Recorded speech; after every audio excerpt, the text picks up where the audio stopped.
দুশমন আপনাকে খুব বেশি জুলুম করছে, অত্যাচার করছে, যদি এমন হয় আজকের এই ভিডিও আপনার জন্য সুসংবাদ। যদি দুশমন আপনাকে কষ্ট দেয় অন্যায়ভাবে, আপনি সূরা কাউসার পড়ুন, আপনার দুশমন শেষ হয়ে যাবে।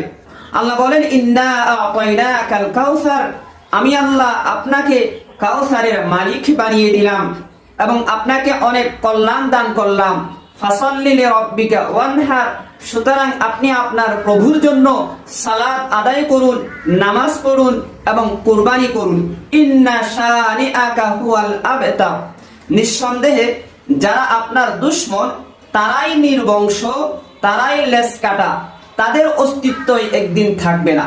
আপনাকে আপনার দুশমন কষ্ট দিচ্ছে, আপনি এই সূরা পাঠ করুন, আপনার দুশমনও শেষ হবে।